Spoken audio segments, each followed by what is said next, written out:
It is the latest fallout in the issue of rising fuel prices that virtually everyone is apprehensive over because of the way they impact every aspect of life. It was anticipated that the transport operators will increase fares, but no, not this time.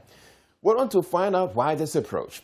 Now, the stance taken by the operators is however very much in line with calls by the minority in Parliament.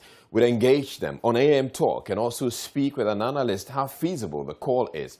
The minority has also filed a motion for the removal of the Attorney General over the failure to implement the parliamentary directive demanding the admission of some 499 students by the Ghana School of Law. How will this play out?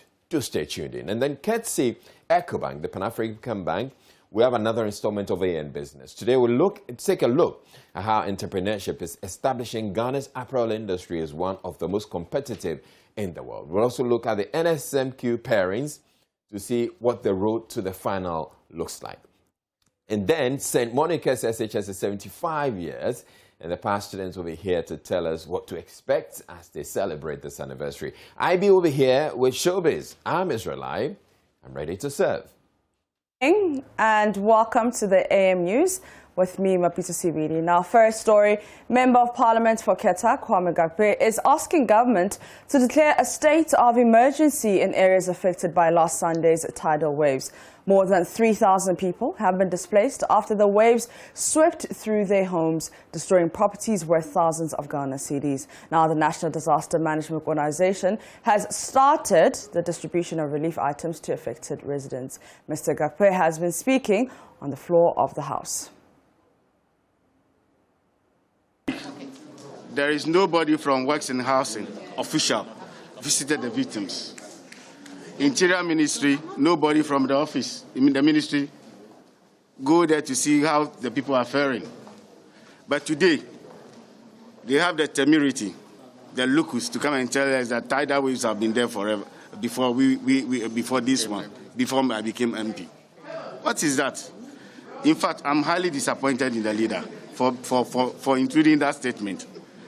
Today, the president will be traveling to Cape Verde to go and witness presidential swearing in. When the people of KETA, the coast, are devastated, instead of a government who should take prompt action and visit the people, they are going to ceremony. They are going to ceremony to go and, clamor ceremony. When people are dying, emergency, state of emergency in KETA, Ketu South, and then Anglo should be declared.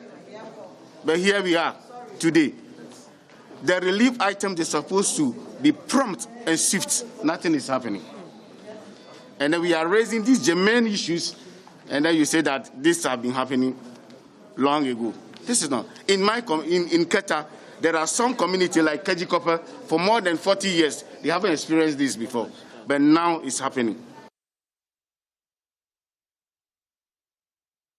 Meanwhile, Vice Chairman on the Finance Committee, Patrick Yabwama, wants government to immediately make available the needed resources to begin the construction of a sea defense wall around KETA and its environs. According to him, this will go a long way to mitigate the impact of tidal waves affecting residents living in those areas. Those three constituencies, and it calls for immediate government intervention, Mr. Speaker. I listened to the news this morning. About 15 communities were affected, and from the news bulletin, NADBO had not visited those communities as at yesterday.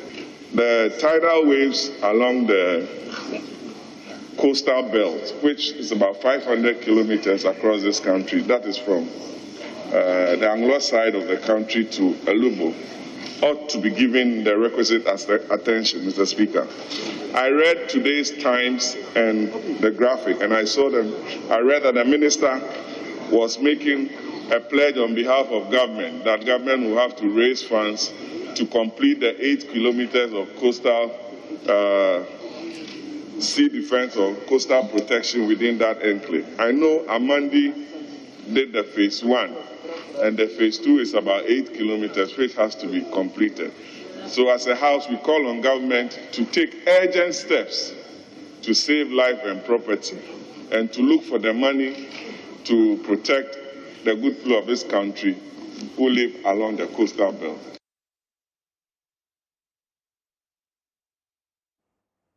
Away from that, there is intense pressure on government to urgently scrap at least 5 taxes on petroleum products. 16 transport unions, including the Ghana Private Road Transport Union and Articulated Drivers Association, Tipper Truck Association, Ghana National Cargo Transport Association, are calling for a review. A litre of petrol and diesel currently sells at 6.9 at major oil marketing companies across the country. The driver unions say they cannot continue to put up with such high prices. There's more in this report. Commuters at the Circle Terminal wait patiently for the buses to take off. This wait may be longer than usual on Thursday unless government acts swiftly. The driver unions want at least 5 taxes scrapped. We call on government to scrap totally the price stabilization and recovery levy of the 16 pesewa. We'll bring you that report later in the show. In Kumasi, transport operators say they'll increase their fares if fuel prices don't come down. Since the areas of the legacy debt owed to the bulk distribution companies have been cleared. They say a failure by government to heed the call will result in a sit-down strike. On Thursday, from 6 o'clock up to 3 o'clock, we will take the workers to workplace. And from 3 o'clock, we cease to work. We will not work again. So this that we have pointed out have been reduced or have been cancelled at all. So then we will work. But if somebody is here listening, I'm telling them they should get their food basket ready. They should prepare everything at home. Drivers are not going to move out. Be in trailer, be it truck, be it online, be in tipper truck, be in Aboboya, even Okada. Any vehicle that purchases that uses fuel. Anything fuelable is not moving on Thursday, 3 o'clock. Anybody that sees a car at 3 o'clock as drivers, ask your colleague driver a question. And no car, I'm saying this because it's violation of transport organization. We have given them ample notice, but they've taken us for granted. Now is the time for us to flex the muscles and see who will bite first. We are ready. We will face them till the right thing is done here. We will not allow our businesses to go down because we have a government that is insensitive to our plight. Petrol and diesel currently sell at least 6 cedis 90 pesos at major oil marketing companies. Government already suspended 2 of such levies. Only time will tell if this latest 48-hour directive will result in further suspensions. Fuel prices have increased significantly by 28% over the past 10 months. The continuous increment is a thorn to many Ghanaians. Apia, a taxi driver, says he and his colleagues are worse affected. No, person there, you fuel there. Fuel by 20 cedis. Utobe 1 million crore, 5 gallons. Are you okay? 5 gallons are okay. Crore na. Ubet me ejuma enya kakra. Unya be 2 million crore na. Na otifu no. The government deliberately increased the fuel prices on weekends. The increase does not reflect in our prices. Sunday, Saturday,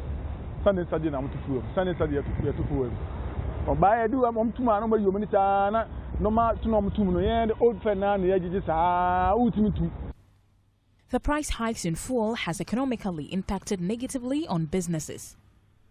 Trotro drivers like Ebenezer Kojomen applying the Tech Junction to Atonsu route feels the impact of the high fuel cost. Like a first one moved to me as a station car. Like I told you, 1.2, 1.3. It's me boy here. Maybe a Jumaya Pong Kama, Yahotan. By now, and I say by now, you're too much. Our cars are station cars. The petrol does not carry us to the day. We are just making losses.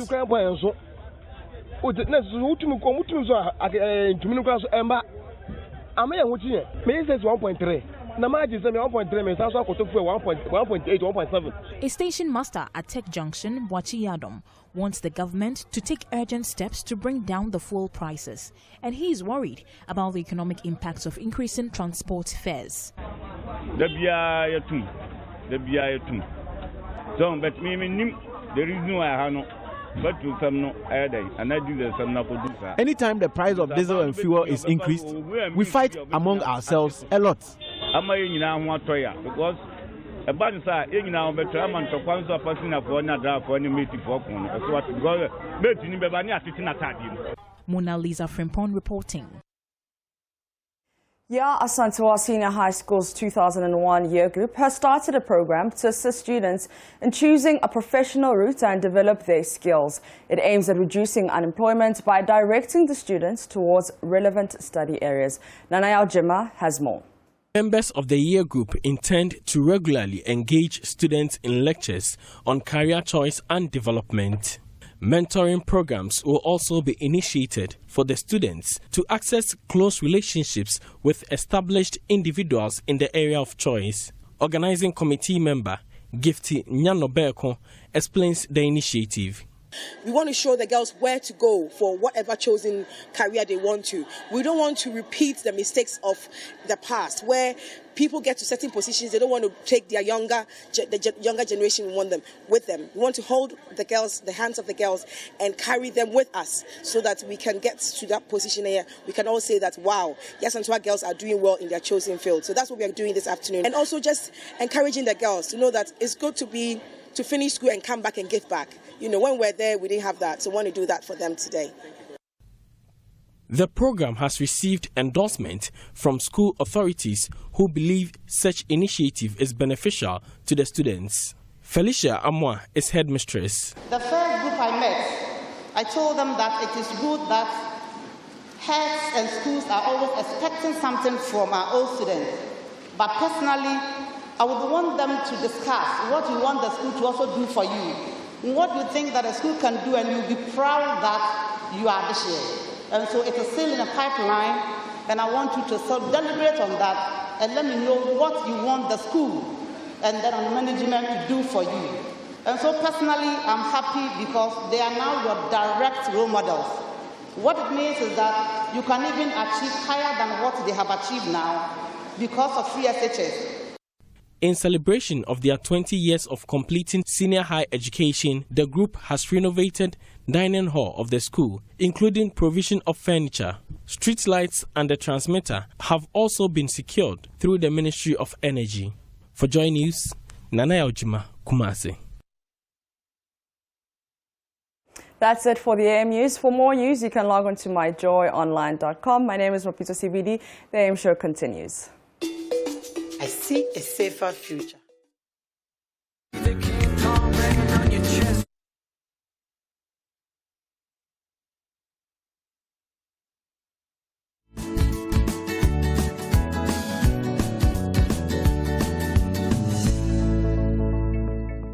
Good morning to you once again. This is still the AM show, and we're getting into the newspapers. So we're having a few hitches here and there, but I'm sure we'll weather all of them and bring you a wonderful show. News review is Joseph Akebele. Good morning, Israel. Who the mother calls baby lawyer now. Who you call baby lawyer, you? How are you, though? I'm doing well. Okay, all right, great. Let's get into the newspapers. There's some exciting news on the front page of the Daily Graphic. Trunk roads dualization begins, will be completed in 2024. Roads Minister assures public. So apparently there's work ongoing to dualize some of the trunk roads.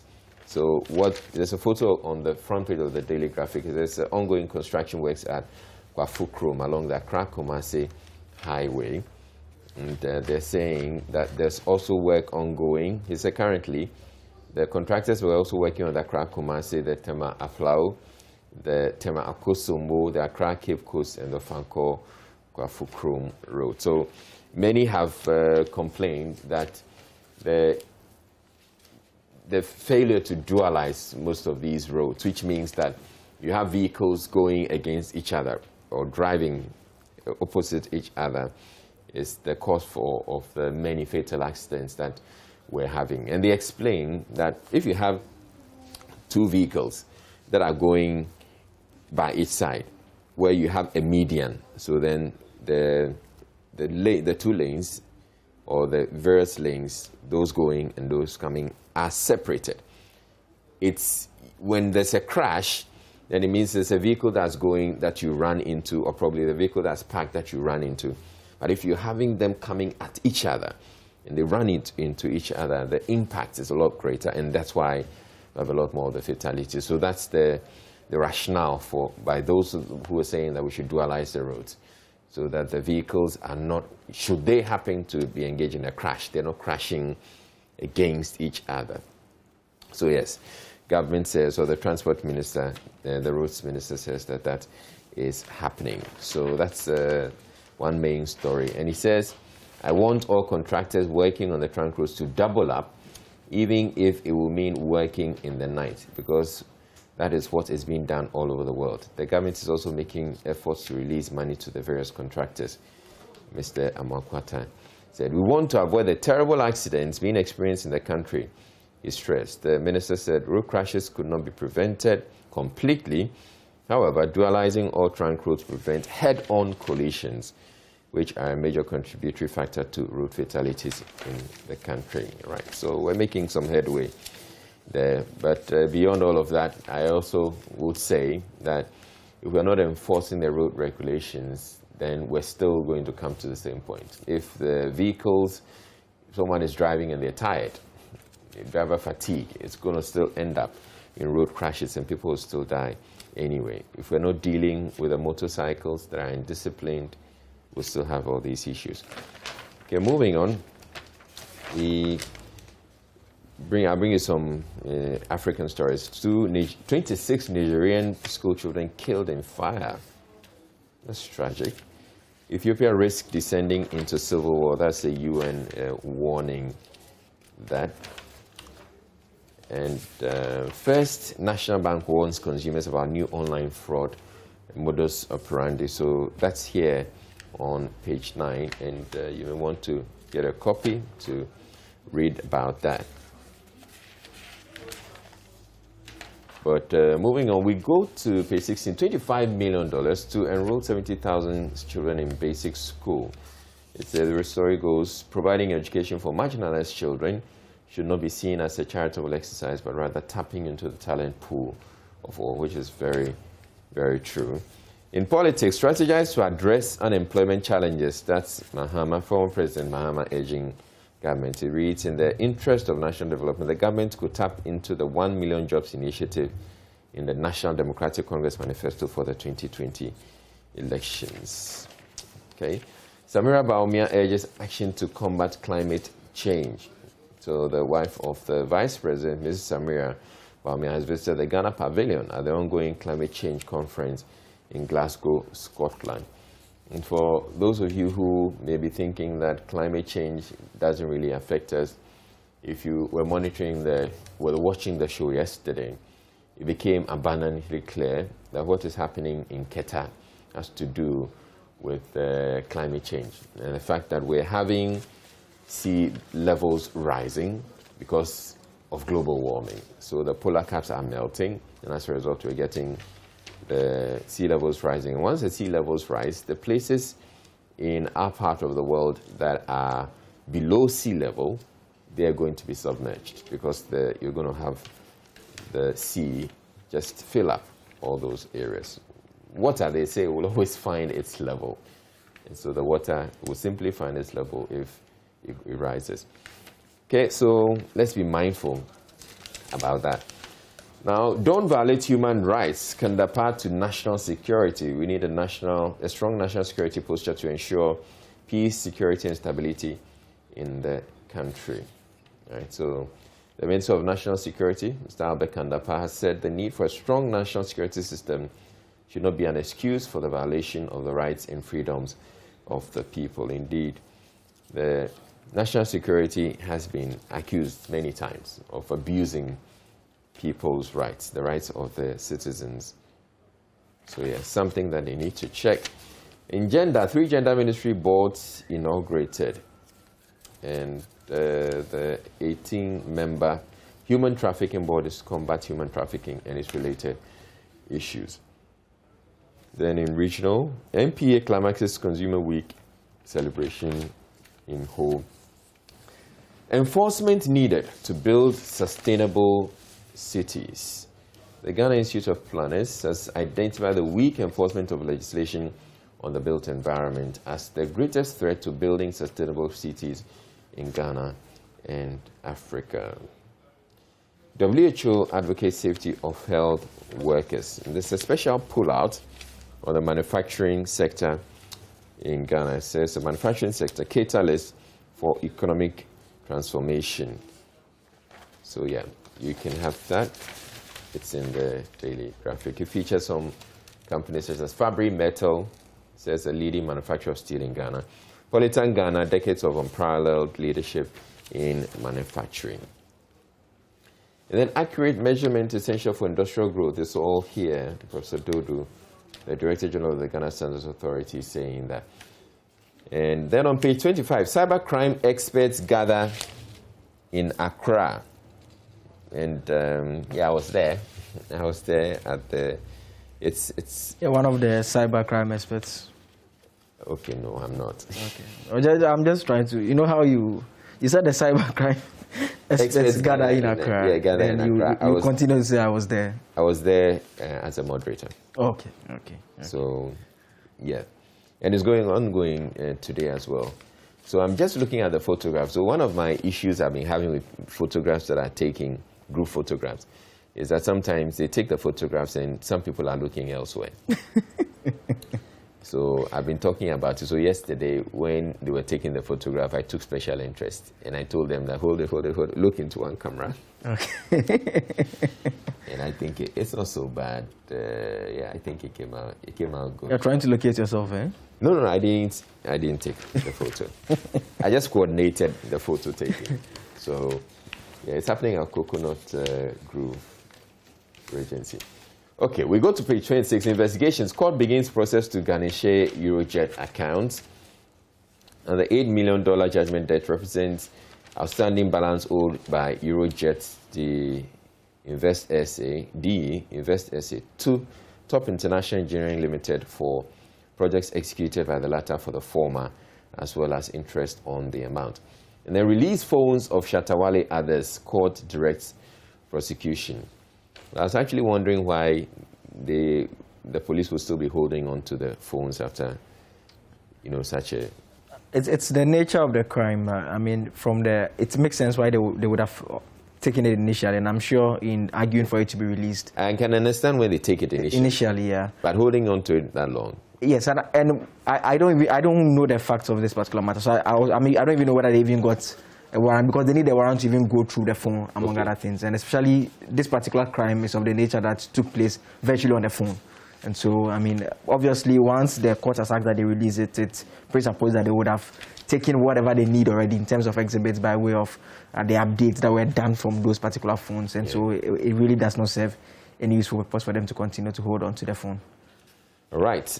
We have the story on the transport operators threatening a strike Thursday. It's here on page 29. It was on the AM News. The transport operators are threatening a strike. But this story, on the strike threat by the transport operators, there are those who are saying, why would the transport operators threaten a strike and demand that they should scrap the taxes? They're saying, many are saying, if you feel that the fuel prices are going up, just increase your fares. I mean, the problem is that there's this kind of arrangement that they have with government where they try to dialogue in terms of fixing the transport fares. Yeah. And that is where the problem is. So it's a negotiation table that they've committed to subjecting themselves to. And so mostly, and this year, they've just increased fares by about 13%, while the fuel prices have gone up more than 30%. And so what they want to do is that they don't think going to the table to seek to increase the transport fares will get them what they actually want to do in terms of the cost of getting the fuel. And so that is why they are resorting to this. And per the calculation they did yesterday, if those taxes, about 5 of them are scrapped, about 2 cities and some pesos go off the fuel completely. That comes down, we will be in a 4-city region. And so that is why I understand. And obviously they can't increase the fares by 2 city plus. It will not be possible anywhere. There are places where fares are actually less than 2 cities. Yeah, but you see, the issue then is, anyway, if you're looking at the fares, I mean, they can't increase it by. The fuel is just a component. A component, yeah. So they can increase by 2. By that, yeah. But then, if you're looking at this conversation, if you increase your fares, the people will just have to comply. But if you're saying that they should scrap the taxes. Oh, they don't just comply. You've not had a trotro experience recently. you can find it's a heated. People sit in the car and they say no, it's 2 cities. They sometimes fight.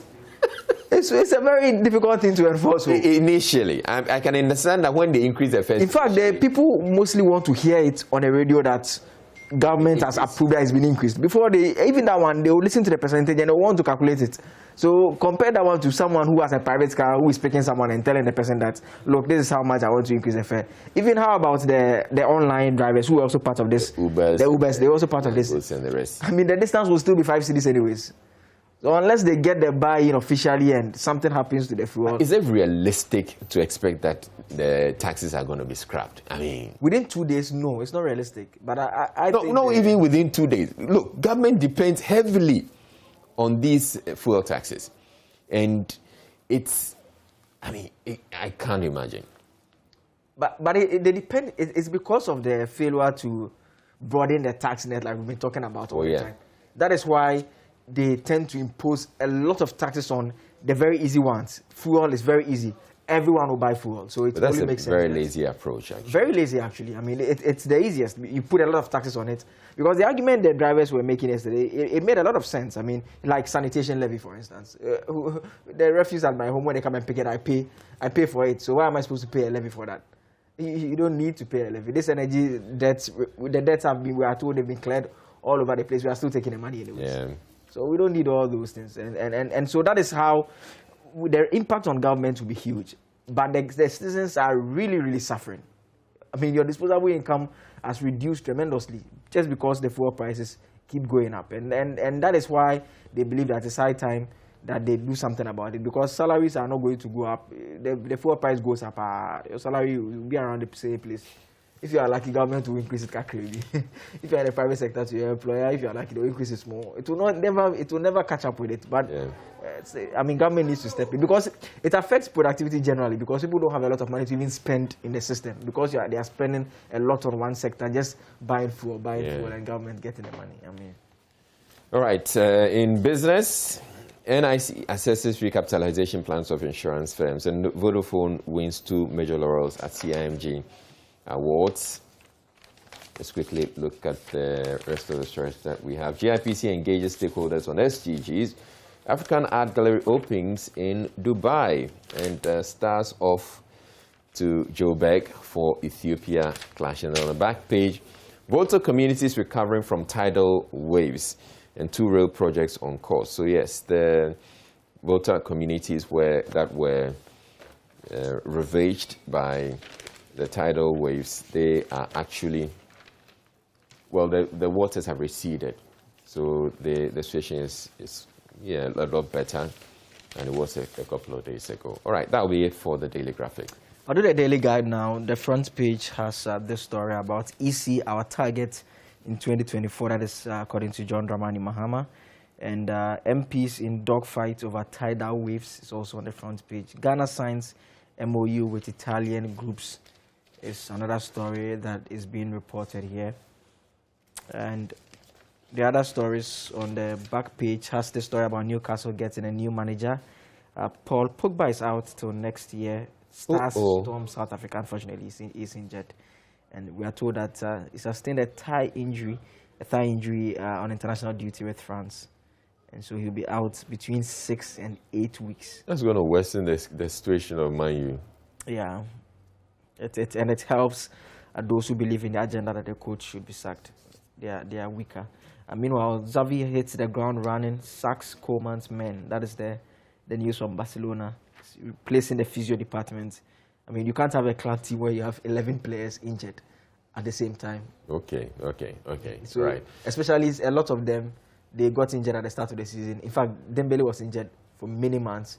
He came on for 20 minutes and he gets injured again. Ansu Fati was injured. He plays 2 games. He comes on again and he gets injured again. So the coach feels that there's something wrong. The physio department is incompetent. Either they are not recovering the players properly, or there's just something wrong.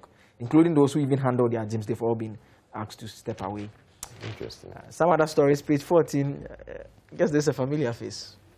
Oh, yes. Yeah. Mapitso Sebede to host Rhythms on the Runway red carpet. Oh, wow. It's on Mapitso Sebede. Yeah. We are told she has been named as a host of the red carpet session of the 2021 edition of the music fashion show dubbed Rhythms on the Runway, which is on the theme The Masquerade. So details is on page 14. I'm keeping this paper for maps. So those are some main stories. I'll quickly do the front page of the Ghanaian Times. It says Ghana spends 14.5 billion from 2015 to 2020 to fight climate change. A story on page 16 of the Ghanaian Times. But court orders return of mobile phones of Shatta Wale and others.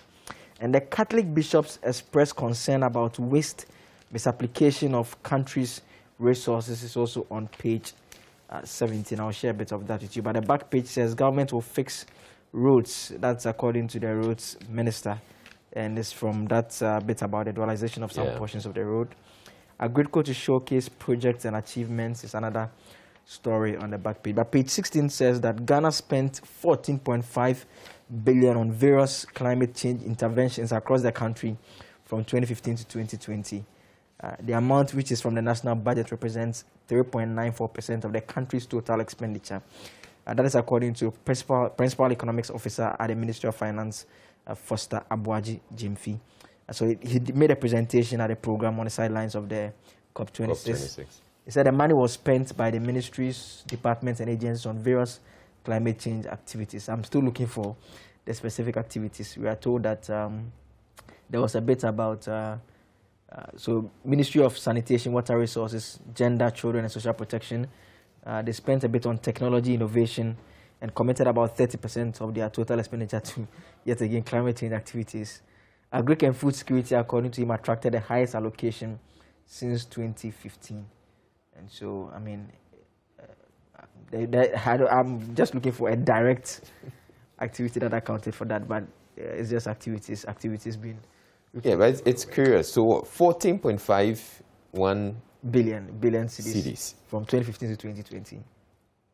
In 5 years. So we spent all that on... climate change. We are told we actually need more. He said the country needed between 9.3 and $15.5 billion to implement 47 programs that were started by the NDC administration to deal with climate change between 2020 to 2030. So... yeah. Activities. But page 17, the Catholic bishops have been speaking at the president of the Catholic Bishops' Conference, Most Reverend Philip Name. He says the president expressed commitment by the president to protect the public purse. He says it's a promise which was welcomed by the citizens, but it seems to be an illusion now. He emphasized that the misapplication of the nation's resources by people in power had become an issue of concern. He's quoted as saying that, are those managing the public purse not concerned about the waste and misapplication of resources that belong to all Ghanaians? Can this be referred to as irresponsible use of power or lack of empathy and compassion? And perceived corruption and corruptible practice by politicians and other exposed persons are taking a toll on the national economy. And I didn't know that the MPP actually addressed a news conference and commented on this particular issue. Yeah, apparently, because the former President John Mahama was saying that they've reacted to it, and the way they reacted to it is inappropriate. So this arrogance of power and madness. Yeah, but if the Catholic Bishops' Conference, and they're a reputable body, so if they speak, you'd expect the government would take it in good faith and probably engage them, because it is these bodies, Christian Council and all of them, they were at the forefront in Ghana's democratization process. They were involved in the country transitioning from a military regime to... So they have played a critical role, and you believe that they're supposed to be allies of a democratic party. So clearly... And they are not people you could just, simply say that, look, they have some political interest they are pushing. So once they make such comments, if personally, I was in a position to do something, it's better to engage them behind the scenes and try and explain to them what efforts if the government is making any efforts to deal with the problems they've talked about, rather than to respond to them publicly. This is not a group you can silence like that. So, okay. So let's go to the Finder, and the story here that I'm interested in is the crash deaths rise to 2,380 in 10 months, 254 killed in October alone. And it's just a story about the worrying carnage on the country's roads. The provisional data compiled by the Motor Traffic and Transport Department of the Ghana Police Service has revealed that the number of commuters killed in road traffic crashes for the first 10 months of the year rose by 14.48% compared to same period last year. 254 killed in October, that's in the month of October alone. 254 commuters were killed, while 817 were injured through road accidents. It's crazy. These things need to be addressed because the needless deaths on the country's roads is a major, major problem. Let's go to, okay, also on the front page of the Finder, Dr. Amin Adam calls for global compact on energy transitions. And the mobile subscriptions data, 23.2 million. So there are 23.2 million SIM cards in circulation as for you being used for data, and then for voice, 41.4 million. That's clearly more than the population, and people are wondering. But anyway, there are people who have 2 or 3 SIM cards. I know someone who uses 5 mobile phones. 5 mobile phones? 5 mobile phones, yeah. But he always carries just one. And so if you have any of the phone numbers, you are wasting your time. You check their course at the end of the day. Oh, okay. Yeah, he does business, and so he'll give you the other numbers, but the actual phone, that one is in their pocket all the time. That one is for the important business connections. Because, no, but why would he do that? I mean, he wants to give. He says he wants to give his contact out, but he wants to be reached when he wants to be reached, and so the numbers have to go to people that that I'm doing business with this person. I need this person to reach me. Okay. And not anyone who is just calling with any issue. So they will call. So when he checks, and so mostly when he calls, he says it makes sense that drop him a message. So that when he checks in the evening and he sees the missed calls and it's an important message, he will get back to you. So that accounts for the disparity that we are looking at. I mean, some of us, we just carry on. But I'm sure the re-registration, by the end of the process, the number may look a bit more. Even that, I'm told there's, I think, about 3 or so numbers. There's a bit of a limit on the number of SIMs that one person can hold at a time. So that will obviously deal with the number. Yeah. So we get to have a truer reflection of the number of SIMs that are actually in circulation. Okay, let's go to the Business and Financial Times. There's 1.3 trillion global MIC tourism market entices industry players as GTA hangs hope on future infrastructure for a slice of the market. I'll read you a bit of the story. It says the Ghana Tourism Authority, GTA, is seeking to prioritize infrastructure as the major attraction in the country's quest to position itself as the preferred meetings, incentives, conferences, and events or MICE hub in West Africa. So that's the story. And then a COVID-19 adjusted economy will fail without strong SME sector. That's Dr. Edith Dankwa, the CIMG Woman of the Year. An EPA to partner Zoom Lion to ensure a clean Ghana. That'll be it for the Business and Financial Times. We'll have to go to my Joy Online and get to see the stories that we have there on the main page of the website.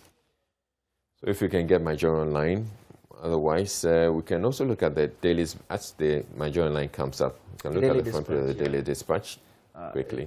Okay, my Joy Online. Okay, so on my Joy Online, MPP's response to the Catholic bishops is what we call the arrogance of power. That's former President Mahama saying that.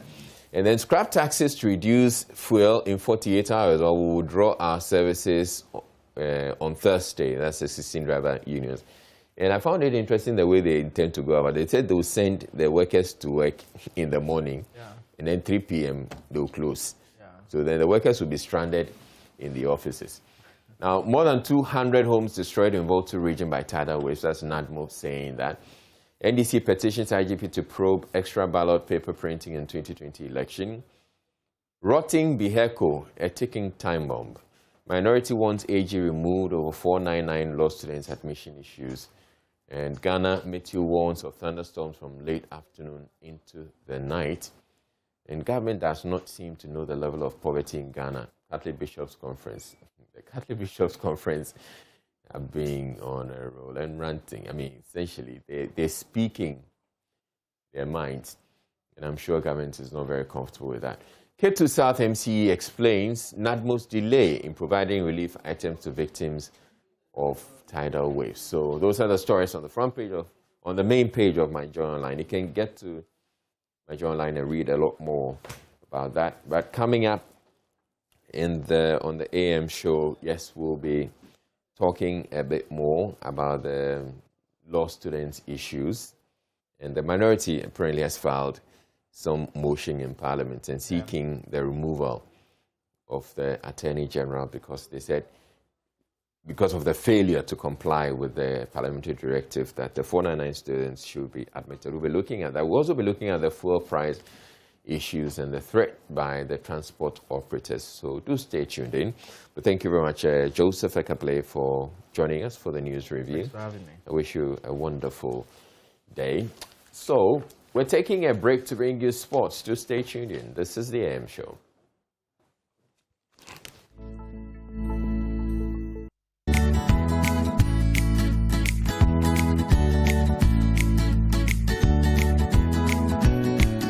It's still the AM show, and we're getting into AM Talk. Joining me for the conversation is Roxanne Nelson Nafia Mekpo, who's a member of Parliament for South Dai. Good morning to you. Good morning to my good people in South Dai. Okay. Peki Bali Tongo. I always find it exciting when you say Bali. Peki Bali Tongo. Peki, Pali, Tongo. Okay, so the four traditional Peki, Pali, Tongo. Tongo. Yes. Okay. Okay, all right. You can't leave any out. when you mention them together, I mean, all this while I thought it was like one No. area. It's Peki, Pali, Tongo. Okay. All right, great. So this morning, there were a number of issues that have come up that we're going to be talking about, and we'll be getting into it. The main issue has to do with the fuel price increases and the threat by the transport operators who are saying that they would want to see at least 5 taxes removed, and so that it will bring down the price of you. Everybody was thinking that they would get into negotiations with government as they usually do, so that they would come up with an expected or an agreeable increase in transport fares. But then this time, no, they're deciding that we're just going to let's get 5 taxes off it. And if we get the 5 taxes off it, automatically it's going to reduce the price of fuel. But you know that it's unrealistic to expect the government is going to scrap all the taxes. We'll come to that conversation. But I want us to start with what is going on in KETA. Yes, and my homeland. Yeah, and the phenomenon where we're having sea flooding. The sea is essentially taking over people's homes, and you wake up one morning and your home is underwater. It's something that's been of concern, but it's not new. It's something that we've been trying to resolve for a long time with the construction of the sea defense wall. I don't know what you're picking up from the area. We were hoping that, or NADMO has indicated that it's going to give the people some relief, that they should expect some relief today. But what's the very latest, if you're picking anything from the communities? Yes, yesterday we had a press conference. This matter was raised in Parliament by my caucus chairman, that's the chairman for the Volta caucus, the Honorable Kwesi Bedra, raised the matter. And it was debated very, very heatedly. The essence of the call yesterday was for NADMO to, as a matter of urgency, intervene by providing relief items to the people. 1, shelter. 2, foodstuffs. And 3, some makeshift arrangement so that children can continue to receive education, because a lot of school buildings have also been deluged and some destroyed, as it were. And farmlands too are mainly gone. So the livelihood of the people in terms of farming, the irrigation that they do is is destroyed for now. In the long term, I appreciate the fact that, and that's my homeland. Okay. I come from Way. And so the entire stretch between Anyami to the Aflao border is what is under threat now. But the devastation has hit communities like Gaveji, Kajikope, Anyami, Jita, Anglo itself, that's Angloga, KETA itself, and some other Blekusu and Co. Now, what is interesting is the fact that, in fact, the area where Gapoha intends to build a KETA seaport, it's also being pounded by the sea. So, my question is, what sort of environmental engineering has been done so far so that the construction of the seaport will not compound the problem? Because the site is also under destruction. You understand the point I'm making? But I would want to believe that if they're putting up a seaport, essentially, it's also like you can regulate the water. Exactly. But so I am getting there. You know, one of the effects that you can have for building a seaport is the diversion of the flow of the waves. You know, the waves as we see them too, there's a pattern. So if you construct a seaport and you construct those long breakers, then we are going to shift the focus of the waves to another area. Side, okay. And so those other areas may suffer more from the devastating effect of either the backwash. The backwash is the one that comes back when the sea splashes, when the waves crash. The one that comes by is the backwash. When it splashes, that is the swash. So there are two types. Either the destruction is caused by the swash when the waves hits, or the backwash, because sometimes of the gradient, they come faster, so they erode the coastline. These are the geology of these things. Now, I agree that generally sea levels are rising, and what we are experiencing here is causing serious devastation in places like Philippines and Mauritius and those island nations. So I'm aware that it's a global phenomenon. So the entire Anglo area is under threat. In 50 years to come, is the area going to be available for our people to reside? We probably don't have 50 years. Exactly. Because given the rate at which, and this matter is been ages-long matter. Professor Kofi Awuno has written about it. If you recall his poem, "The Sea is Our Land at Home." Even Kwesi Brew from South Pond, I think, that famous poet, also has written about the devastating effects of the destruction of the sea on their homelands. And the most important thing is, what is government's commitment to completing the phase 2 of the KETA defense, of the sea defense project?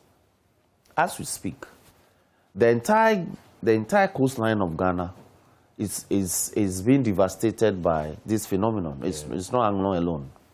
In fact, presently we have sea defense projects as a result of the effect of the sea. We have sea defense projects going on in KETA as we speak, in Anyami as we speak, in Adan. The Adan one has been completed, but I think it was completed recently. Then we have Takrady Sea Defense Project. We have Amanfukuma Defense Project. We have Axim. We have Discof. We have Commander. We have Pram-Pram. Pram-Pram one was awarded just last year at the cost of $69 million. So, Israel, this is a huge developmental problem facing us. But the concerns of my people now is interim relief in terms of shelter, clothing, foodstuffs, makeshift arrangement for school children to be able to receive education. Now, if you saw some of the videos that others have taken, you see the sea practically flowing as if it's a river in flood. So the sea is actually flowing like a river across the highways, into the farmlands and into the KETA lagoon. That is why you have seen homes completely deluged, completely submerged. Some are about half about the water level is about 1 meter high. So everything is completely gone. You know, and you can only appeal to central government to show commitment. It's why it is not for nothing that the offices of institutions are decentralized. So when we say we have a district office for NADMO, that's some of the images that you can see on your screen right so now. When we say we have a district office for NADMO, it is not for fanciful reasons. It is for the ability of NADMO to be able to move in and bring comfort to the people in times like this. But NADMO is saying they have to come to Accra. So it means even the regional office in Ho is of no importance in the scheme of things. Why must we still be traveling to Accra to receive relief items? You know, that is somebody's home. And you see that the water levels are about 1 meter or so high. I mean, there are people swimming in there. Some kids swimming in there, actually. And what happens is that when it happens like this, it doesn't go away early. It takes a while. It takes a lot of, and because instead of the Hamatan setting in November, we are experiencing heavy rainfalls in November. So that's the entire townhold. The whole township is gone. So the conversation that, one of the issues that has come up is, should we be looking at, and you mentioned that we should have some interim relief. Should we be looking at relocating the whole community? I mean, all the communities affected. You know, it's not as easy as you are stating it. Because if you look at the millions, that's an entire homeland. If you look at the millions of dollars that would have to be spent on it, can we use that same millions to relocate the people? As in build structures for them. What we can do is that you will see, if you are traveling from Dabala all the way to Strongby, that stretch, we can begin to consider building planned communities. You know, communities well planned. You know, the population of Anglo is not dwindling; it's growing. You know, it's increasing. So the idea rather should be, instead of the people continuing to settle to build new homes, we can begin to move out toward so that they can build. We can build in those other areas and reduce the pressure on the sandbar. It's a huge sandbar. You know, it's a natural phenomenon. Because there are people who are saying that we can build a sea defense wall, spend all the millions, and yet we may have the water, the sea level crashing. rise. Yes, when the sea level rises, the water doesn't come from the sea. It seeps from the ground. Yes, the water bubbles from out of the sand. And that's my homeland. So when you dig about a feet, there's water. There's water. The sea water. It may not be sea water, but groundwater. Okay. But of course, it's the sea water mixed with the lagoon. You know, so if you dig, and we dig wells a lot in that area. We dig a lot of wells. So when you dig the well, you see, as soon as you are digging, it's likely to be salty. When you dig the well, interesting, it's not. Okay, yes. That's interesting. Yeah, it's when we're in school, the secondary school. That's interesting. We didn't have pipe-borne water for a long time, so we're using well water. It was fresh. You mentioned Kofi Awono and he writing about KETA and all of that. There's one and Kwesi Brew. There's one poem this is by Kobna Akwa that I'd want to share. I mean, just because we empathize with the people of KETA and the affected communities. So this one says, I want to go to KETA before it's washed away, before the palm trees wither and drown outside the bay. I want to go to KETA, where the boys drum all the day and the girls dance agbaja to keep the tears away. I want to go to KETA while yet they live, who care to point out like a star that frothing spot out there. I want to go to KETA, where they would sit with Dada. Those days the sea was Dada. Those days the sea was land. Yes. I want to go to KETA while yet there's place to stand. I want to go to KETA before the tenderness of grief so keen and bitter chills to cold callousness and the vagueness of laughter drowns the shared joy of pain. I want to go to KETA. It might not long remain. So yes, I mean, people have written about. Yes, yes. So it's been about over 100 years matter. You know where KETA is now. What we call KETA is actually not KETA. Okay. That is actually Jelukope. My father and my grandfather, they told me that KETA used to be far off. I can see if I give you the chance, you speak so passionately. Yes, it's far off, and including for present time, where it is now. It used to be far off from the coast. Yeah. But KETA itself got destroyed also in the 60s. You know, and so this phenomenon, but gradually the sea is coming. Yeah. Because the sea levels are rising. Hopefully we can get some finality to this, whether it's the people who have to be relocated or the sea defense wall has to be constructed. Hopefully we'll get or we can do what the people in Dubai have done and the people in Holland have done. They've reclaimed the land successfully. You know, so we can do reclamation. That's going to cost a whole lot more. Oh, well, we are building projects. The sea defense projects alone cost millions. And so land reclamation can also be considered. All right. Let's go to our main issue, as I indicated, which has to do with the fuel price increases. Yes. And the threat by the road transport operators, they are saying that they would want at least 5 of the taxes they describe as useless to be scrapped. Else, on Thursday, they're going to withdraw their services. Joining us on the phone now is Godfred Abulbre. He's the General Secretary of the GPRTU. Good morning to you, Godfred. Hello, good morning to you, Godfred. All right, it looks like we have lost Godfred Abulbre, but we have Kojo Poku, who is an energy analyst. He's also joining us via Zoom. Good morning to you, Kojo Poku. Hi, good morning, my brother. How are you? I'm fine. How about you too? I'm very well, and good morning to my brother Robson. He's looking very dapper this morning. I tell you, look, if you should see the suit in studio, then you get to appreciate. I can see from here. I wonder where he's going this morning, where he's coming from this morning, where he's coming from this morning. Kojo, me bro. But yeah, Kojo, what do you... It's been a while. Yes. So what do you make of this, the fuel price increases and the threat by the transport operators that government would have to scrap at least 5 taxes? And they've identified those taxes. They want government to scrap them so that it will automatically reduce the cost of fuel or the prices of fuel. So then they don't have to increase their fares.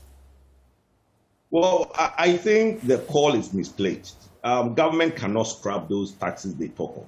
You see, we've been hammering this thing for the past month, and we are saying that the price stabilization levy was a levy set up to put money in an account to help Ghanaians when times are hard. Times are hard now. Instead of asking government to scrap taxes, ask government to use the 1.2 billion which is out there. You see, I don't see how government can scrap taxes and you are still asking for development, roads, hospitals, and all the things you want. That's the only way government gets revenue, because we don't pay taxes as a nation. And I've been repeating this over and over. The point is, we should all come together and ask for accountability. In good times, government said we should put something aside. We did. Since January 2016, we've been putting money aside. That kitty should have been 2.5 billion. Let's say government used 50% of that to subsidize premiums. There should be half of that money for Ghanaians today. That money can take 20% off the liter of fuel for 2 years, because we use about 3 billion of these 3 billion fuel every year. So 20 pesos times 3 billion is 600 million. And that's the call that CSOs are making. Okay. That we don't think that scrapping taxes is going to help the nation, but use the money collected from us to help us. All right. Sure. We have Godfred Abulbe back on the line now. Hello, Godfred. Yes. All right. Good morning to you. So, yes, morning. We're trying to understand this morning why the call for the scrapping of the taxes. What you usually do is that you negotiate with government, and then there's an agreed increase in transport fares so that everybody is happy, even though the commuters won't be happy. Why now? Why are you deciding now that you want the taxes scrapped? But I just heard the gentleman spoke. I don't know. You mentioned Kojo. Which Kojo is that? Kojo Poku. He's an energy analyst. Okay, I talked to the Minister Kojo. No. Okay. The fact is that I don't know if there's another literal meaning of price stabilization and recovery.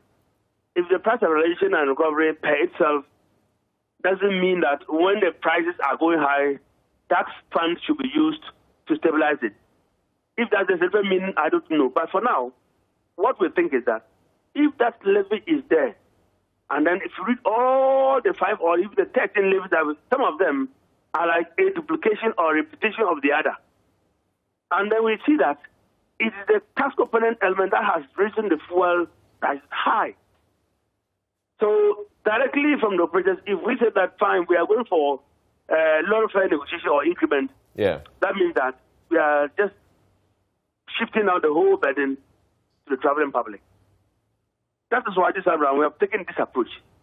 But what we mean is that if you look at the first levy which we had mentioned. Hello, are you listening? Yes, we're listening. Yes. The energy debt recovery levy. The energy debt recovery levy, as they have 49 pesos per litre, was as a result of the initial time that the subsidy was being done, and then there was a pile-up debt that government need to clear. And that levy was put there. And then if we say energy, we are referring to what? Power and then fuel. There are two energies. And then as of now, per their own publication, the old debt, the legacy debt has been cleared. So perhaps if they are not scrapping, that particular levy should be reduced. And our understanding then is that it was 28 cedis being charged for power and 21 cedis being charged for the old debt, legacy debt that was being accrued. And if that one is cleared, they wanted to remove all the 21 pesos from that levy that is being charged on fuel. Now, the other one which we have just mentioned, government has seen that it's actually sensible to take off the price stabilization and then recovery levy. But they only acted by suspending for 2 months. And we think if that one is also removed, per the figure on it, the 60 pesos, it may not be too much, but it justifies that it's removal. So we are not asking government for too much, but that they should look at it. The moment we come in and ask for a lot of fare increment, and each time we come for a lot of fare increment, it's a direct passage of the burden or the liability to the customers. And it's actually affected our business. So the argument that's being made, Godfred, is that, yes, if you increase the transport fares, it will directly impact the commuters. Yes. But then if you also decide that, or if you're saying that the taxes should be scrapped, it means that the development that the commuters, or these same commuters, will be needing, the roads and the other things, they're not going to get it. And let's be frank in this conversation. The taxes that government is collecting, yes, it may indicate that it is called price stabilization levy, but we should know that that price stabilization levy is not going to be sitting there. Government is using it for other things. Your argument may not be correct. You see, on the levies, we have road fund levy there. We have road fund levy there. So energy fund levy there. I appreciate. So, Godfred, you really believe that the money that government, the tax that government would have collected for price stabilization levy is actually sitting there, and that it's waiting for an opportunity like this for it to use? I just want us to have a frank conversation. Government that doesn't have money lying around like that, and so the money is not sitting there. And Kojo Poku, you can come in here. Well, let me say this quickly. Look, for me, we are in a deregulated market. I have a problem when you ask government to remove taxes. But what I'm saying is that, yes, I agree with your point that the 1.2 billion that we are calling for might not be sitting there. But let me put this point in, and since my brother from GPRTU is on the line, one of the key points for price deregulation is that consumers should patronize cheaper stations. If they want to boycott, what GPRTU should get its members to do is to boycott the higher charging filling stations. There are filling stations that, as I speak to you, are charging something like 6.65. Some are charging 6.69. That is a good 30 pesos difference. Now, 30 pesos per liter is what we are asking government to take off its taxes. But there are companies who are offering you that 30 pesos discount at their forecourt, and nobody is going there. Okay? So if GPRTU wants to make this thing work, and they want the deregulation to work, because for us, CSOs, we've been asking that government should cap the margins that the CSOs, the OMCs make. Because some OMCs of these big four oil marketing companies are making as high as 70 pesos per liter as their margin. And that's ridiculous. Before COVID, these same companies were running with 35 and 40 pesos. Today, they are not reducing their margins, they are increasing their margins. So GPRTU, if they really want to boycott something, they should boycott the big four and go to the Ghanaian-owned and the local ones who are charging 6.6 and 6.65. That is a removal of 30 pesos. No, but so how long will these indigenous firms or OMCs that you're talking about, how long can they keep selling at the prices you're quoting? Because it takes they can. They can. Let me tell you one thing. Price war brings the price down. Because what I'm saying to you is that the guy at this window, the window we are speaking in now, where some of the big four, all the big four are doing 6.9, these other companies are doing 6.65. They can afford to, because it's a numbers game. If you patronize them more, they see more volumes, and they make a little bit per liter. They are happy to do that. So Gold is one of Gold is one of those indigenous companies. They are selling theirs at 6.9. Well, Gold is not. Gold is a sellout, my brother. Gold is not an indigenous company anymore. Gold should set the pace. Gold is trying, because of their inefficiency in running, Gold is now doing the same as Puma, Total, and Shell, which is ridiculous. I don't see how Gold is selling at 6.9. So what I'm saying is that if you want to now mention names, there is Zen Petroleum, there's Star Oil. They are doing 6.65. Everybody should go and let's boycott the guys doing 6.9. And let's see the... Godfred, do you have a problem patronizing the companies that are selling a lot cheaper fuel than the big four that Kojo Poku has been talking about?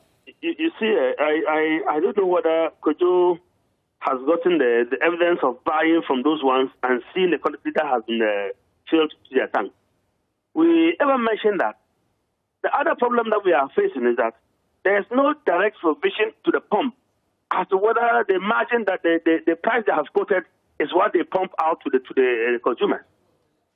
See, we have had occasions where some of them have gone to adjust their pumps, and then when you are buying, what you see on the screen on their notice is not what you're getting. Pumping into your tank. Okay. And then we have said that if the moment fuel prices increase today, what the old stock they have, they begin to sell at new prices. But there is no system to control that. We should have bought old stock. Why do you sell down before you now sell at the new price? But when there's an issue of fuel being reduced, they will find a way of selling to you with that old price. What you buying it, you don't even know. See, the system of the checks and balances on it, is another area we are always having a problem. All right. But let me respond to what Kudu is saying. If we have all the filling stations everywhere, I don't think a car from Accra here, if you can't identify any of the lower filling stations, he cannot move from here to another place far to get the fuel from there and come back. How often will he do that? How often will he be able to do that? And besides that, the route which you are applying will tell whether those who are selling lower are there or not. But I think we are all speaking the same voice, but we looking at all the series of the components of the levies on the fuel now, and we think collectively all of them are just too much. Okay. If I will draw attention to this fuel marking margin, there's a 5 personal impact on it. And that one was about when they were trying to differentiate the Ghanaian fuel against the Burkina or any other country fuel from, and then they were doing this colouring type of fuel being sold. How relevant is it today that that levy is still there? Okay. Governor Abubri, please hold on for me. We have Mohammed Abdul Kudus, Communications Director at the National Petroleum Authority. Good morning to you, Mohammed. Yeah. Yes. Thank you for making time to speak with us. So we're having this conversation with the transport operators. They're indicating that they're going to withdraw their services if government refuses to withdraw or scrap about 5 taxes that they've listed, that these taxes are needless and useless. We also heard from Kojo Poku, who's talking about the fact that we're in a deregulated market.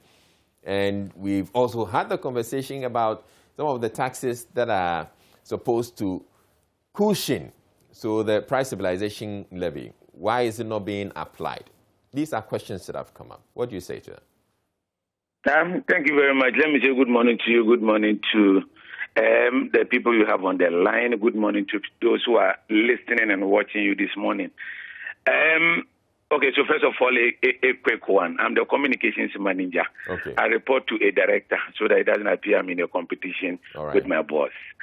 Having said that, I think I understand the emotions with which people are speaking to the issues of the prices of fuel out there, particularly transport owners. When you say emotions, they find it offensive. They're actually speaking, facts.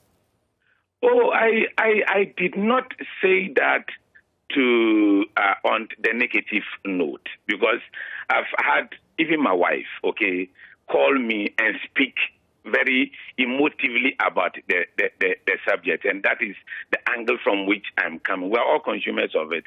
The higher it goes, the more it actually affects our pocket. And so I did not speak about it in the negative context. I only sought to give a particular picture of how we are all attached to the cost of petroleum products, and anytime it goes up, how it affects all of us. I listen, and I think we all listen to the concerns of the drivers union out there after their press conference yesterday. And Israel, maybe would take opportunity of your medium to share a certain light with private people who are watching us this morning. There's a call for a scrapping or removal of some part of the price build-up. And I've just heard that the fuel marking has actually been brought up specifically. The fuel marking is supposed to check possible adulteration to guarantee and ensure that the quality as it is from the point of the depot that it was taken to the point of the pump that it is to be discharged so that you and I can buy. It is that particular component of the price built up that guarantees the margin. That guarantees the quality. So today, if it was to be suspended, scrapped, or taken out, what it means is that there might be a certain marginal relief on the prices that we pay for the product. But the consequences we might not be affecting our minds to is the compromise, the possible compromise on the quality of the product. That you and I probably would have it, including the transport owners, would have an effect of that on their engine. And so it is as relevant as it is today, and it would continue to be relevant if you ask me. But it is a conversation that we all can have as a people, and to make a determination if we feel that we probably can do with the consequence, and so because of the rising cost, we should be suspended. That's a discussion that can be brought. We at MPA don't determine, we don't slap some of these things. They are determined for us, and we basically implement what is given to us. I've heard again the issue about the UPPF margin, and they mention it as part of the 5 that you talked about. The UPPF margin is supposed to bring a certain equalization in the prices of the product, regardless where you are in the country. So what it means is that if that component was to be suspended, the further you are away from the depot, the higher you are likely to pay for the price of fuel. So that the people in Accra, probably if the component was taken out, would have a certain reprieve or relief, but my people in Tamale might be paying more. Okay, so that component is there for a specific purpose. And I think that some of this, I agree, like I said from the beginning, that the cost is hitting all of us, but we ought to soberly reflect over the things or the demands that we make. So collectively we can take a decision that would not come again and hurt all of us. So I think briefly that is what I would want to say. All right, around so the call Mohammed, you mentioned a number of, just about 2 taxes, but they mentioned a number of them. They say the energy debt recovery levy, the road fund levy, energy sector levy, sanitation levy, and special petroleum levy. The sanitation levy, for instance, they say that they're paying taxes for sanitation already. Essentially, they're paying taxes all over the place. So why are we still being taxed? And they ask, what does sanitation levy have to do with petroleum prices? Okay, it's not like I said again, we at MPA don't determine these things. We only implement them. So I would not be able to directly speak to that because it is not a creation of the MPA. It was only created for us. And as you know, a lot of it is the determination of Parliament. It is then given to us and then we implement. So when the determination is made again to review, revise, or scrap it, we would probably act accordingly and then to readjust the price build-up. All right. We're working to a certain petroleum pricing formula approved by Parliament for us. So as and when the ingredients in the price build-up are changed, we at MPA would act accordingly. But we are not the people who determine some of this. And so I cannot speak, or we at MPA cannot speak directly to that. But I'd want to believe that the MPA can advise and indicate that, okay, we can do away with this, we can do away with that. Obviously, we regularly have our discussions with government through the ministry, but advice being what it is not something that should be shared in public.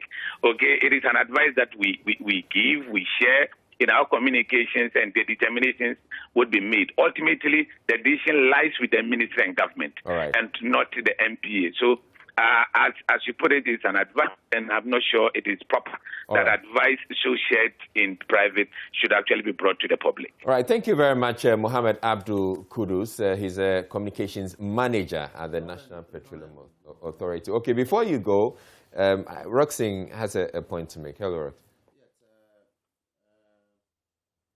MPA, you told us about a month ago that due to the rising prices of crude on the world market, we're going to suspend two taxes that government had come to Parliament to seek approval to levy.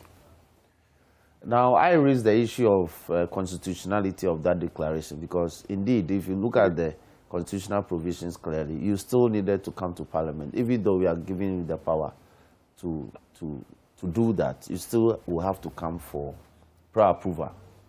I haven't seen that on the other paper yet. You are still increasing prices, and yet you put out the notice that you are going to suspend the implementation or the imposition of these two taxes for 2 months.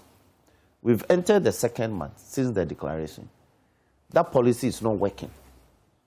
It hasn't been implemented. It is not being implemented because they haven't come to Parliament to seek the prior approval constitutional stipulation that they are supposed to go through. So why are they doing this?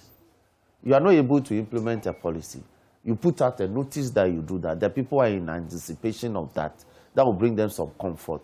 And yet within that period, fuel prices are still going up. Mama Kudus, you have a point to make, a reaction to that. So if I could speak directly to that. Yes. Forgive me. Regrettably, I don't have the statement we issued right before me. But I remember, if you look at the second but last paragraph, we indicated that the Finance and Energy Ministry would work the legislative processes to have us implement that particular decision of government. And we had the communication that we are free to go and we can actually implement that.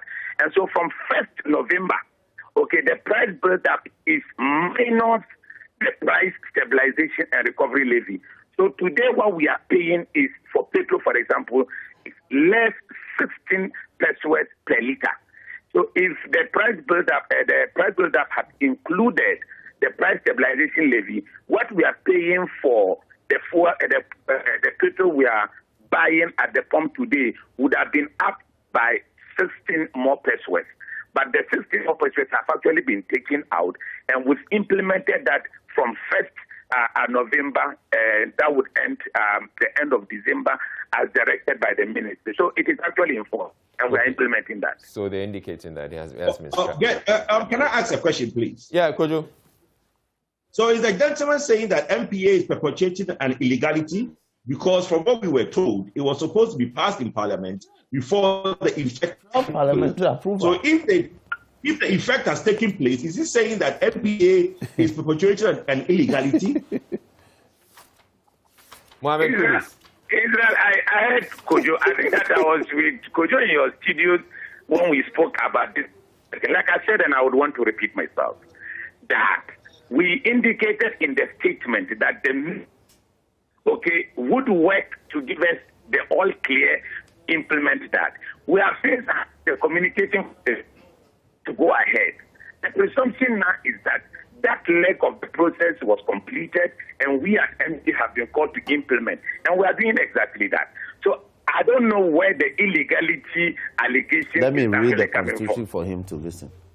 Let me. Mohammed. Yes, sir. This is the constitutional provision I speak of. Article 174, Clause 2. In fact, let me read Clause 1 for purposes of understanding. 174.1 says, no taxation shall be imposed otherwise than by or under the authority of an act of Parliament. 174.2 says, where an act enacted in accordance with Clause 1 of this article confers power on any person or authority to waive or vary a tax imposed by that act, the exercise of the power of the waiver or variation in favor of any person or authority shall be subject to the prior approval of Parliament by resolution. So even though the Finance Ministry through the NPA or the Energy Ministry through the NPA can waive, because what they are doing is a waiver in the interim. They want to waive the imposition of that for 2 months. That exercise, Clause 2 is saying you have to come to Parliament to seek prior approval, even though we have mandated you to do so. Anyway, but it also becomes obvious that a lot of the questions we're posing to the MP Mohammed Kudus at this point is quite above his pay grade. And essentially he shouldn't punch above his weight. He's saying that as far as they are concerned, they believe the sector ministries have done the needful, and so they have been directed to scrap, and they have gone ahead to do that. But let me add this. Would he agree with the minority when we raise the issue? Thank you so much for putting it nicely for me. when we raise the issue that some taxes, some elements of the price build-up should be taken away. For instance, the sanitation levy. A call that the driver unions. So he is saying that, again, when it comes to scrap, what has to be scrapped? They're the MPA. They don't have, they're implementing. No, but they are stakeholders. Would he agree with the minority and the driver unions now on this matter? I asked him because the sanitation levy, if they would advise, make sense. They would advise government. He says, well, whether they advise government or not, they can put it. And I'm paying that. I pay at my assembly when they come and collect my rubbish. Yeah, I understand that. My assembly, sometimes I collect the rubbish as the MP. I also do. Okay, so the rubbish in Germany now is piled up. They are waiting for me to come and collect. Mohammed Mohammed Kudus, thank you very much. Communications Manager for the MP. I think we can let you go at this point, but thank you. Have a wonderful day. And I come back to Kojo Poku for your final thoughts on it. Does it look like, do we still have the GPRTU on the line? Yeah. Okay, so I'll take your final thoughts on Adubiri. Hello? Hello? Yes. So essentially, you're sticking. I want to ask, since you put out the announcement yesterday, have you heard anything from government yet? Oh yes, there has been a good response from government. Okay, what is government saying? Shortly after that, we were called to a meeting with the Secretary Minister, that's the Minister of Transport, and then the response is that we had done a press conference. We were yet to submit a petition, in the form of a petition to them. Okay. For that they can act on what we are requesting for. But that in our earlier discussions with them, we had taken a certain position about the increment of road tolls. And then that position we had said that was not included in our yesterday's press release. So the discussion today informed us that we need to know what's our actual position on government's intention to increase the road tolls. So we spoke on that, and then we need to add that to that and submit the petition today. All right. So that to forward it to government for us to look at it. All right. So you are confident that something positive is going to come out of it? Certainly, we are sure. All right. Thank you very much, Godfred Abulbre. He's the General Secretary of the Ghana Private Road Transport Union. And I come to you, Kojo Poku, for your final thoughts on this issue. Well, for me, it's just a call on the GPRTU to do one or the other. This issue of they saying that when you go to the pump, what they pump for you is not what it is, those things they can report. It's individual or one or two scrupulous stations that do that. It's not a general thing. Look, the man from MP said that the fuel marking is introduced to make sure that fuel quality is the same everywhere. So it means that whether company A, company B, or company C sell fuel, all the fuel is the same quality. In the past, people think that if you buy fuel from Shell, it's of a certain quality. If you buy it from Zen or Star, it's lower quality. It's not true. All these fuels come from the same tank. They are all commingled, and they all have the same quality because, as the gentleman from MPA said, fuel marking ensures that there's no addition. So if GPRTU, which has a very huge vehicle population, can identify some of these stations, I agree with him. The Big Four has monopolized the main trunk roads. The Big Four has monopolized the highway. The Big Four has monopolized most of the advantageous places where you can get fuel. So it's difficult to go past them. But there are instances where there is one of these small stations, low price, between these big ones, and people are going past them to go and buy the 690 when somebody is clearly advertising 6.6. So you can't tell me that government should reduce 30% of the fuel when you still not patronize the cheaper fuel. That is where deregulation, the price war, is supposed to bring the prices down. Right. And the GPRTU, the unions and the trotro drivers are not helping that scheme. My last point will be this. I think that Parliament, and my brother Robson sits in Parliament, they should do more and put more heat on the government to do more for Ghanaians. Look, some of these things, we the CSOs are the one putting pressure on government, but we have no bite. We can only write, and the public might rather read or not read, or government might listen or might not listen. But the parliamentarians have the power to put pressure on on the government. Okay. All right. Thank you very much, Kojo Poku. He's an energy analyst joining us for the conversation this morning on the AM show. And right. May I quickly say this? I agree with Kojo that as MPs we need to put more pressure. But ever often when we raise the issues, it is seen as though it's a minority or it's an opposition opposing government agenda. But truth be told, where we are now, government there are a lot of incidents of the price build-up that government can conveniently take out, so that we can bring down the increasing nature government of the price. Can conveniently take it off. Yes. How convenient is it going to be? Because you appreciate, as yes. I was indicating, that, look, a lot of these taxes... Yes. Let me tell you this, Israel. Let me tell you this. No, I know where you are going. Because you are going to tell me that that's the source of revenue for the government. This same government, for the past 4 years, through GRA, has been issuing an end-of-year statement to say that they've been exceeding their revenue target. But all the money they collect is still not enough. GRA sets a revenue target for the state, and they tell you that they've exceeded it. Yeah. So if this is an entity that is capable of exceeding its revenue target, then indeed I agree that then they are generating excess revenue, isn't it? So we should be able to bring some of this comfort to bear on the ordinary life of our people, and that is to take out some of the incidents of the pricing on the energy services and products that we offer. Israel, we can't be buying petrol at 7 cedis per gallon. It can't, per liter. It can't be. And you know, fuel, petroleum products is the oxygen with which everything else is done in this country. No doubt. So once you increase that, and this is basic in economics, once you do that, it affects every other thing. That's also true. Including rent, including everything. That's also true. So including even the cost of advertising on your medium. So indeed, the government should be able to do more. I know we are getting... Anyway, so yes, we'll leave that to you. Yeah. I mean, you're the minority in Parliament, and you can bring the pressure to so when we bring the pressure to bear on government, it shouldn't be seen as a minority thing.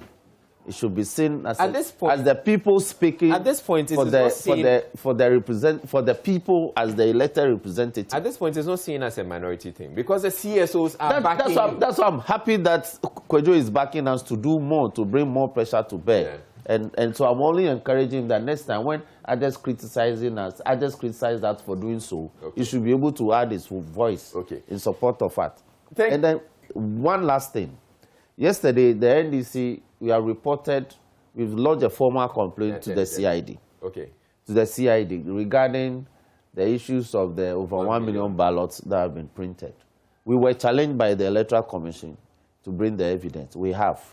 So we hope the CID. So you submitted everything? Yes, we have. We have lodged a formal complaint. Yes. Okay. Including video of coverage from your video. Yes. Hey. No, covering the burning of those excess ballots. Okay. All right. That were discovered. Okay. Thank you very much, Roxanne Nelson, Dafia Mekpo. He's MP for South Dai, joining us in the studio for a very interesting conversation. Now, we're still here on the AM show. And it's time now to look at the parents for the NSMQ to see what the road to the final is going to look like. We have Stephen Yankee, he's a programs coordinator at NSMQ. But let's look at the parents. Okay. Oh, certainly. Let's look at the parents before the conversation.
All right, so Stephen Yankee, you've seen the pairings on the screen, and Stephen Yankee is a programs coordinator at NSMQ of Prime Time, but he is a programs coordinator for NSMQ. He works with Prime Time Productions. Good morning to you, Stephen. So we've seen the pairings. There's some very interesting pairings there. So Roxanne Nelson Dafiamek was talking about Mauli School, his alma mater, and he says, he looked at it, and it turns out that Mauli School is going against Pope Jones. And he's not very comfortable with that.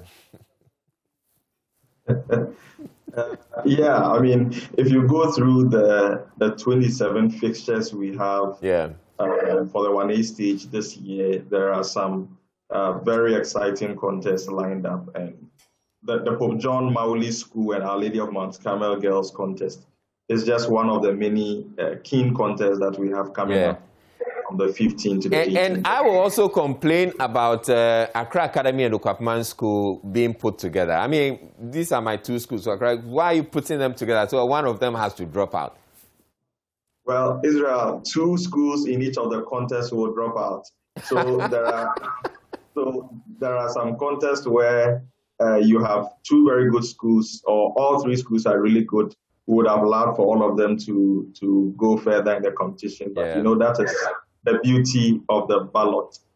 Two will have to exit at this stage. And sadly, at this stage, there is no room for any runners-up. Once you lose, you go back and start all the way from the regional qualifiers. I mean, look, if you look at the contest, like Contest 5 on Monday, which will feature St. Augustine, St. Thomas Aquinas, and Anglo Senior High School. Clearly, only one school can win that particular contest. It's going to be very, very keen. It's going to be very exciting, but just one school will progress from that particular contest to the quarterfinals. And that is how it's going to be in all the 27 contests. Anyway, okay, so let's look at when it's all going to start and when we expect the next stage to be determined. So all these contests are starting on the 15th of November. That is on Monday from the campus of KNUST. We are going to start the 1A stage of the competition. And it's going to take 4 days. So from Monday, the 15th, all through Thursday, the 18th of November, we are going to bring our fans 27 contests at the 1A stage of the competition. And then the quarterfinals will continue from the 19th to the 21st of November. All right, so certainly we're looking forward to some very, very exciting contests. There's some, clearly you look at them and it's clear that it's a group of death. What would be the group of death for you, Stephen? Well, there are a number of contests that could perhaps be described as a group of death. A number of them. On Monday, there is St. Peter's Notre Dame Seminary, who are in very top form this particular year. There's also Notre Dame Girls from Sunyani. Really good side this year as well. All three of them. So Notre Dame Seminary and Notre Dame Girls. Yeah, so Notre Dame Seminary from Navrongo, that is the boys, and then Notre Dame Girls from Sunyani. And then we have St. Peter's in that particular contest. Wow. That is going to be a hot one. Now, same on Monday, we also have Kumasi Secondary Technical School, Chemu Senior High School, and St. James Seminary. That very, very exciting over there as well. And as I mentioned earlier, St. Augustine, St. Thomas Aquinas, and Anglo will certainly not disappoint. On Tuesday, GSTS, St. Louis, and St. Hubert Seminary promises to be thrilling as well, because all three schools are in top shape this particular year. GSTS, one-time champion of the competition. St. Louis Senior High School has a really good team. The ladies from St. Louis this year, very well composed on stage.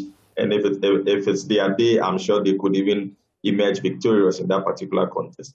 Certainly, St. Hubert Minor Seminary also has a very good team this year. We saw them during the regional championship in Kumasi.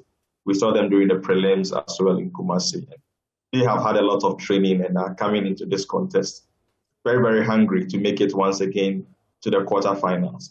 There is that contest that will feature Ghana National College, Infantipim School, and TIMAS Kumasi.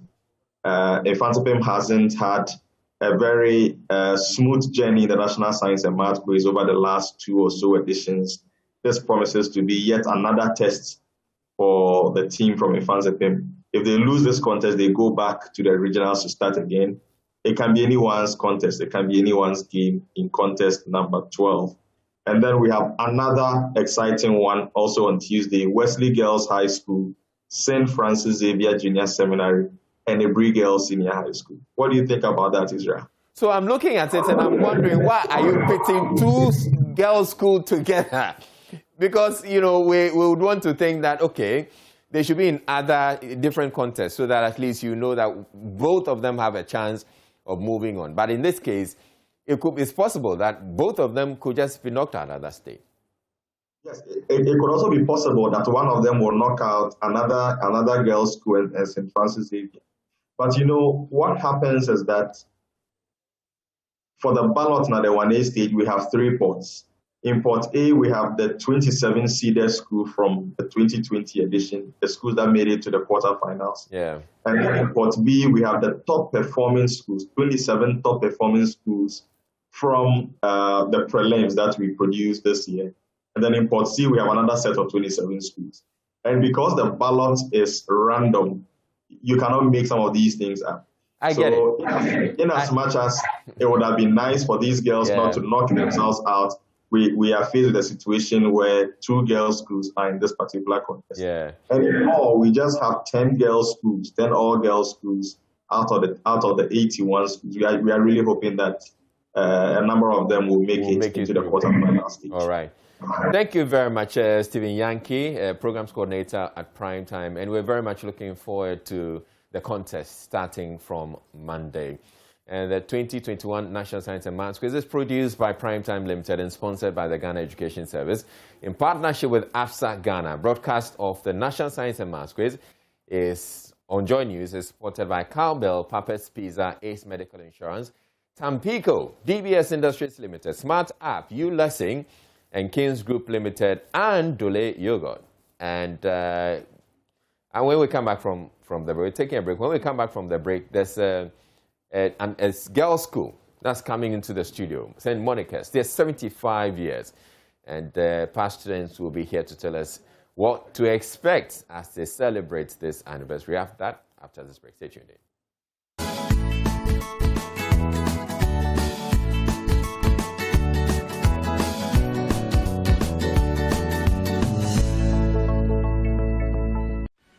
All right, so as I told you, St. Monica's SHS is 75 years old, and they're celebrating this anniversary. I have some beautiful ladies. They've joined me in the studio, and they're going to be telling us about the celebration, the history of the school, and all that. I have Esther Dakomensan. She's with the 1990-year group, and Vivian Ajay, who's with the 1983-year group. So Esther and Vivian, you're both welcome to the AM show. Thank you very much. And we're not going to talk about National Science and Maths Quiz. Definitely even though I know that I'm sure at the time you were in school, if there was National Science and Maths Quiz, the 2 of you would have scored. Yeah, definitely. That represented your school. Definitely. Trust me. But we're not talking about National Science and Maths. We're talking about your celebration. So we have the 75th anniversary coming up. Okay. What are you lining up? Okay, so it's going to be a wow event. Okay. It's a 75th anniversary for the St. Monica's Senior High School. We have lots of activities going on, starting from Thursday, which we termed is a homecoming, actually, for all of us. Okay. For example, myself, I reside in UK, and I'm here. We've got every... just for the event, for the celebration. Wow. I came down, you know, and it's a memorable event. So we have all students coming. Some of us have not even seen each other for decades. Yeah. And it's going to be a wow event. We've got lots of dignitaries coming. We're doing lots of activities. So it starts kick-off from Monday, Thursday in Ashantamampo. Looks like a great reunion. But I'm sure when you were in school, it wasn't known as St. Monica's SHS. There was no SHS at that. So in fact, when you said SHS, I said we were then secondary school. Yes. Correct. Yes. I mean, we were then the secondary school. Yeah. So we were looking forward to an exciting activities. Just to add a few to what Sister Vivian said. The arrival is on Thursday, and Friday there's going to be floats on the school compound. Okay. Then at the same time, because Saturday we are having a lot of dignitaries, the Otumfo, Chief of Staff, Auntie Frema, who is an old girl. Oh, she is? Yes, oh, she is. Okay. They are all coming, so we didn't want a lot of activities to clash. So most of the projects that have been done are going to be unveiled on Friday. The 1970-year group has done the school gates, a very big complex. They will unveil it, and there's a signage, and putting together. We've done a school science block, 1961. You see, we are in the one celebrating the decades. Celebrating the 1961, 71, 81, 1991, 2000 is in the middle there because of COVID. They couldn't get the chance to do theirs last year. And then 2001. There's going to be unveiling of home economics and the needlework block water project that has been done by 1988. Smosa Canada, 1981, 1970, Smosa USA, Accra, and Madame Pauline J. Mafu. So there are a lot of things going to go on. Then the Saturday is the climax of the occasion. Yeah. Fantastic. The speech and prize giving day. Let me take it. Which we are going to have the dignitaries coming. Now let Sister Vivian mention. Okay, so the speech and prize giving day is going to be a wow event. Yes. You know, we have nominated teachers, students, staff, actually, and we've got good prizes for them. Okay. And we have dignitaries. We have the Dasibre Osebosu, who is the Mampohene himself. He's coming. We have guest speakers, Honorable Frema Oseo Pari, who is an old student. We have the Minister of Education, Honorable Edichum, also coming. Okay. We also have the VC of KNUST, who is an old student. Oh, yeah. She is the keynote speaker coming. And we have us, the old students, coming in our numbers to support. We have the students there, you know, we have the staff. And it won't end there. In the evening, we're going to have a dinner and dance. Wow. So that's where you're going to have the party, you know, have fun.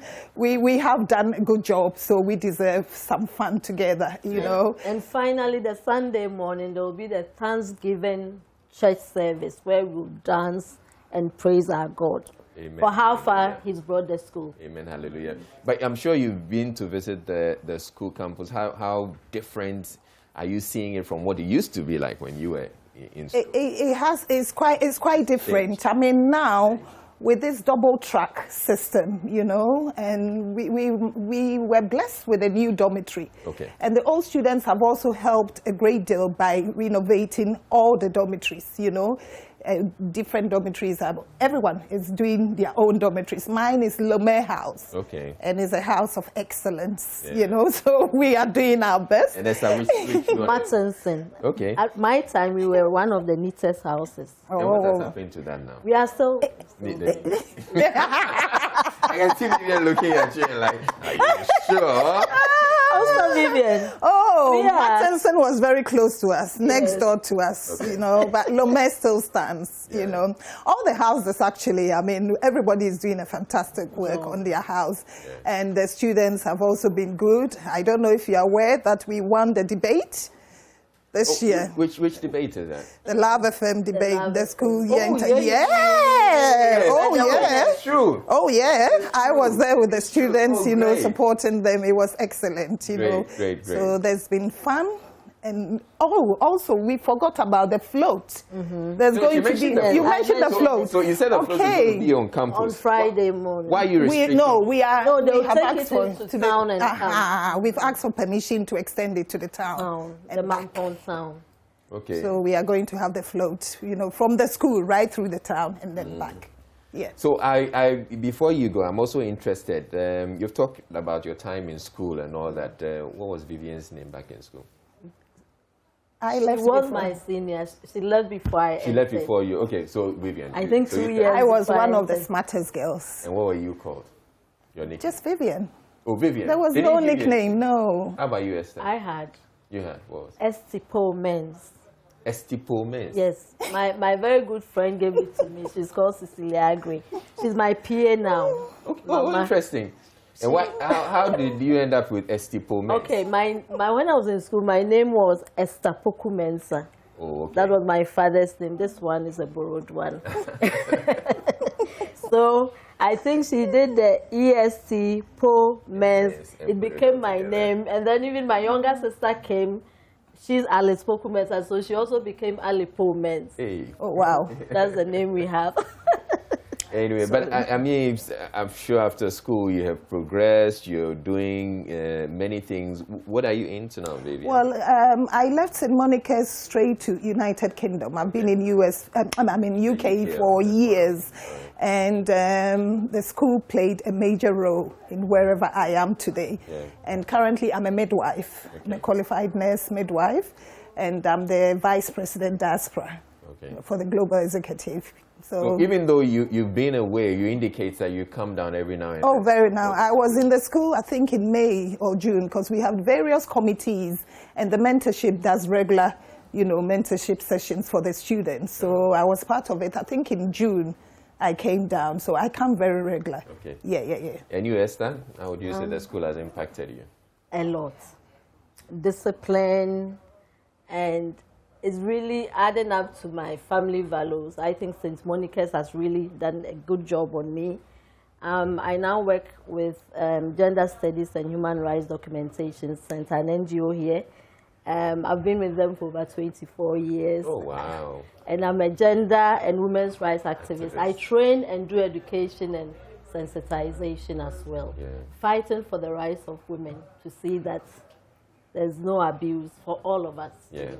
Yeah. And in fact, just to go on, we have a lot of, St. Monica's has really produced a lot of great people. Yes. I would say that everybody is doing very well, either in academics or business, family-wise, we are all doing well. We can't mention all of them, but just to say, we've told you about Honorable Fremont Pare, Honorable Elizabeth Ofosue-Jare. She used to be the tourism minister, past tourism minister, but now the MP for Techima North.